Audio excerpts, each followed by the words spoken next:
More Poet Network news. The real meaning of the Boston Marathon bombing. It's really very simple.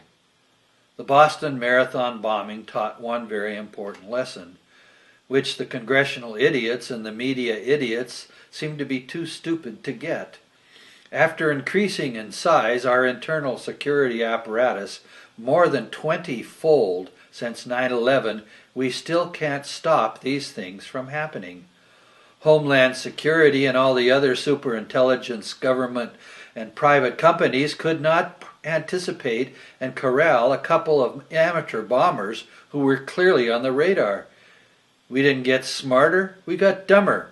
The urge for greater security did not protect us and only stole more and more of our civil rights. This was predicted when Homeland Security was put on the table. It only takes common sense to realize that a huge government and private cooperative intelligence operation only spends tax money and makes private companies wealthier. It's a classic example of what we call a government boondoggle. More is not better, bigger is not better. We get long lines at airports and plans to set up internal security checkpoints at train and bus stations next. And inside the USA we get drone strikes, private and local government use of drones, money spent arming the police so that they look like the military, and the use of the military to do police work. Every possible horror sane people imagined coming after the Patriot Act and the Homeland Security Creation Act has come to pass. And all Congress and the media can do is try to blame someone without ever thinking the thing through and realize it's the intelligence and security system that is flawed. Talk about too big to fail. This stuff's too big to work.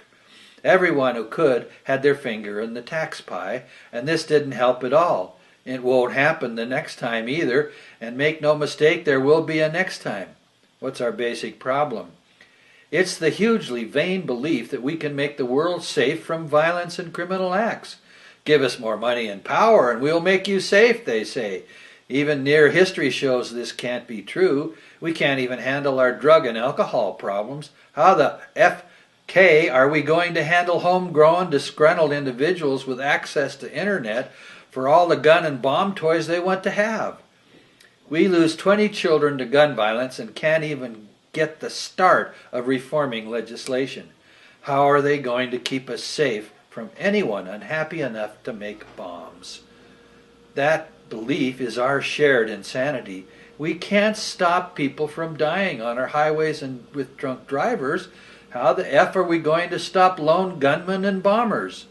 We are so immature, so obscenely lame, and so poorly led by our elected officials. And as well, there is nothing in play to stop the escalation of more internal security that takes away rights and fails completely to provide that security. We are stupid, collectively stupid, if we believe we can stop death, and that every accident or act of insanity or criminality could have or should have been prevented. We hide under our beds with our heads in the sand and fear a boogeyman in the closet who isn't really there because he's actually next door in plain sight. Bad and evil people exist. They cannot be discovered however we increase our paranoid defenses. Nothing in history suggests otherwise. Nothing. Time to grow up and talk about stuff in another way. Funny, isn't it, how much Tea Party conservatives want less government and more military and homeland security? That thinking is insane. They are the real terrorists, or it was said on the HBO TV show Newsroom, the ultra-right is the American Taliban.